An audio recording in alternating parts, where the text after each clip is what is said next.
Good morning guys! Ngayong araw pala ako muna ay mag-vlog-vlogan ngayong taon. Pagkagising ko nga pala ngayong araw guys ay hindi pa pala gising. Nagtutulog-tulogan lang yan guys, huwag kayong maniwala dyan. Wari tulog pero may camera na agad. Hoy, sino ka dyan? Aga nga pala akong nagising dito guys kasi dumating na daw yung magpipintura ng bahay at yung mga gumagawa ng spandrel. Kaya samahan nyo ako ngayong araw guys, ipapakita ko sa inyo kung ano ang kaganapan ko. Pagkabangon ko agad sa kama ko guys, ay agad akong tumitig sa labas dahil napakaganda ng view dito. At ipapakita ko sa inyo ang view dito sa aming lugar. Mag-stretching lang muna ako saglit. At aayusin ko muna itong pinaghigaan ko guys bago lumabas ng bahay.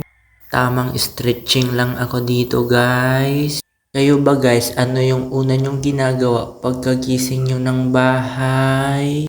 Ako kasi guys, tamang stretching lang bago lumabas ng bahay para makita yung view. Tapusin ko lang tong ginagawa ko guys para maipakita ko yung sinasabi ko sa inyong view.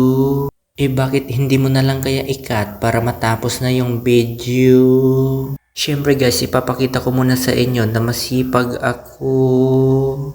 Charot lang guys. At ito na nga guys, palabas na ako ng bahay.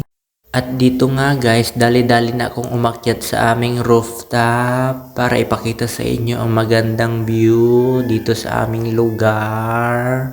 Ito pala yung sinasabi ko sa inyo guys, pagkagising ko ng umaga, dito na agad ako pumupunta. Masarap nga dito magkape guys, lalo na pag may kasama ka, bebe mo.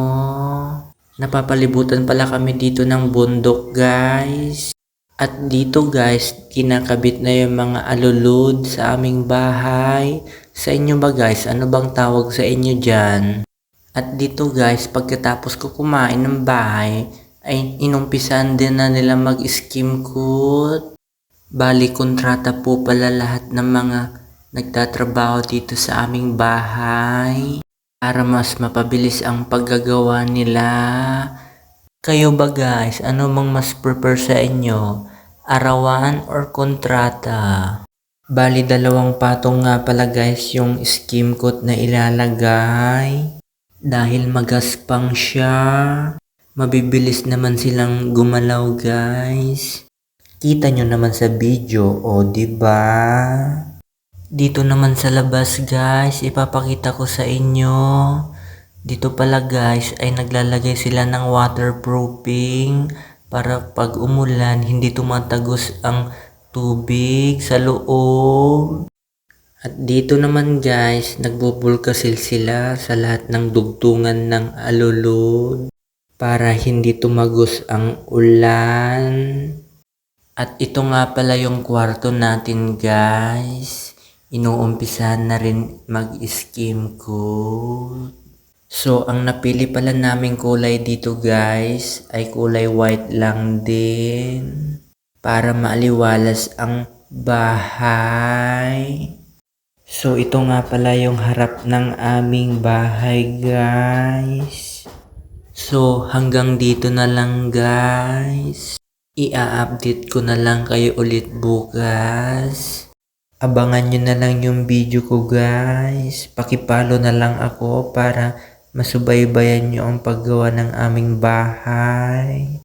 At iba ko pang video na gagawin ko dito at ipopost ko. Salamat sa panonood ng 4 minutes ng aking video guys.